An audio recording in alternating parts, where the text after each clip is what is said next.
What is up, everybody? It is Ragnar the War Wolf here coming at you with the Beast Within Primal Fitness. So this is going to be the first video in my series of instructionals for the training program. So I know there's videos within the app that kind of give you a basic instruction on form. Well, I'm going to really break down some of the more technical lifts here. So we're going to start with the bench press. And the most important thing with the bench press or any of these other lifts is going to be your setup.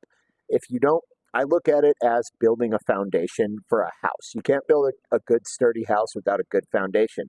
Same with the bench press. You can't have a good strong bench press without first building a good foundation for that lift. You're going to build the foundation in the setup. So as you can see here, the first thing I like to do is grab the bar and use it to pull myself down into a really deep arch in my lower back. So I want my feet dug into the ground and I want them behind my kneecaps, so closer to my butt than my knees. So I've got a good flexion in the knees, through the hips, etc.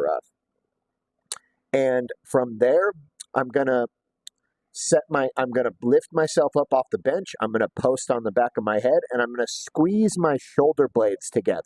And then I'm going to set my weight down on my shoulder blades. Now, doing this sets my shoulders into external rotation and is going to keep them safe throughout this lift. That's going to be really important. So by squeezing them real tight and then setting my weight down on them, I've pinched them. So now my feet are dug into the ground. I'm actually pushing into my feet. Now my back is arched, so my butt's touching the bench, my shoulder blades are touching the bench, and the back of my head's touching the bench. There should be a gap between your lower back, and there should be a gap between your hamstrings. Now we're going to get ready to lift the bar off. So we don't want this bar set too low, so there's too much bend in our elbows, but we don't want to set too high to where we can't really safely re-rack it. So you'll find a position, you'll use the same machine ideally, and you'll find a position that works for your arm length. When you unrack the weight, I like to think of pushing my shoulder blades into the bench rather than like lifting it with my elbows and my arms. I'm like squeezing my shoulder blades together and straightening my arms simultaneously so that the weight is coming off the racks. You'll get the hang of this as you go. You can also grab somebody to help you spot you. It's always a good idea to have a spotter when you're lifting heavy on the bench. Also to set up the safety trays. They have saved my life and they will save your life too. But you can have a spotter give you just what's called lift off, and that's where they just help you break the bar and lift it off. This makes it quite a bit easier. And it saves your shoulders and your elbows over time. So don't let your ego get in the way. Like, use lift off when it's available.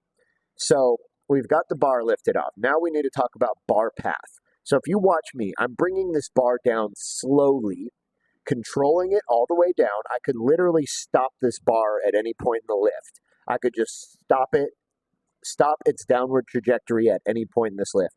That's important. I always want you to have control of what's called the eccentric part of the lift or the negative phase of the lift. That's when a muscle is being stretched under tension, and that is when a muscle is most susceptible to injury. So control that phase of the lift, and you substantially reduce your risk of lifting injuries, which are no fun. Trust me, I've had just about every one of them you'll ever think of. So now the bar path. We're going to bring the bar down, and we're not going to hit high up in the middle of our chest. Rather, we're going to hit underneath our nipples on the top of our breastbone. So we're going to control the weight down to our chest. We're going to pause on our chest for a second. Then we're going to explosively push the weight off of our chest and up through the concentric phase of the lift or the positive phase of the lift. So that's going to be your tempo. Down slow and controlled for the eccentric, still controlled for the concentric or the positive phase of the lift, but much more explosive. That's going to help you turn on fast twitch motor units and muscle fibers and create a lot more force, which is going to be really critical for this lift. The next thing I want to talk about is elbow position. So the whole time that we're doing this lift, we're pinching our shoulder blades together. This takes a little bit to get used to, but you will figure it out. Our shoulders should always be in external rotation. So we don't want chicken wings where our shoulders are way out away from our body, but rather we want our elbows at about a 45-degree angle relative to our ribs. So I'm going to show you a couple clips here of me bench pressing. This is also universal to whether we're bench pressing, incline pressing, really any kind of pressing. We don't want our elbows tucked into where they're touching our ribs. That inhibits your range of motion and puts unnecessary stress on the elbows and shoulders. But we don't want them chicken winged way out either, because that puts a ton of extra stress on your shoulders, and it is a very inefficient. It is a very inefficient uh, uh, motor path. Motor pathway. It's mechanically inferior to keeping your elbows at 45 degrees and having a good solid motor pattern there from there. So that's important. You'll get that over time, but just focus on 45 degrees. So the next thing I want to talk about is hip drive. So, and I'm going to be a little crude here, but the best way I can describe this is if you have a spotter standing behind you, you're basically humping at them. You're trying to drive your hips up towards them.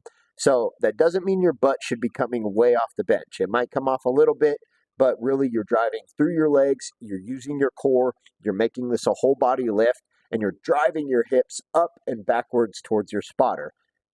Another important thing that I have found has helped my glutes, or has helped my bench press a lot. My glutes a lot, ridiculous. My bench press a lot is I squeeze my glutes really hard, drive through the ground. So now I'm getting my posterior chain into it. The bench press is a whole body move when you do it correctly. So squeeze those glutes together, drive your hips up towards your spotter. You'll get this down. Don't lift your butt way off the bench. That's what most new people do. It's not proper. Fight that temptation and just learn how to drive your hips by driving your feet into the ground, but keeping your butt on the stool. It takes a little bit to get used to. Don't be hard on yourself. This is a very technical lift that takes people a lifetime to master. So the next thing, we want to make sure our shoulders are in a good anatomical position. So we want our elbows at 45 degrees and our shoulder blades pinched together always. You've got to kind of reset in the beginning and focus on that. I stopped hurting my shoulders benching when I learned how to keep my shoulder blades squeezed together and my shoulders in external rotation. That's what squeezing the blades together does, keeping the elbows at 45 degrees. All of this amounts to keeping your shoulders in external rotation and keeping your shoulders safe and having the most efficient lift possible. So the last thing we can talk about here is the re-rack. It's up above your head. When you're doing this right, your eyes are directly under the bar when you start to lift. If you start too high, what's going to happen is on your way up, you're going to run into the bar trays where you would rack the bar. That fucking sucks. So don't do it. So make sure your eyes are directly under the bar when you go to lift the bench press. Another thing, I should have done this in the very beginning, but I forgot. Whatever, I'm human. I'm not going to remake this whole video. Hand position. So when we set up for the bench, I want you to grip the bar just a little bit wider than your shoulder width. We don't want a really wide bench. We don't want a really narrow bench. Those both have their place and are used by some people. You'll see them on Instagram. You'll see them on YouTube. Just ignore it. We want a good standard conventional bench. A grip slightly wider than our shoulders. Find one that's comfortable for you. I don't do the suicide grip where you fold your thumb up. I've seen that go wrong and the bar fall off on people's chest. It's not fucking cool. It will break some ribs and do some damage. So I close my thumb around the bar and and it works just fine. So if you guys have any questions, shoot them to me, drop them in the comments. If you're one of my clients, drop me a DM, whatever. I'm going to make these videos for really all of our lifts, but I'm going to start with the big four compound lifts. So this is the first video. Thank you guys so much. If you find this valuable, please like, subscribe, share. You guys are awesome. Have a great day. Ragnar out.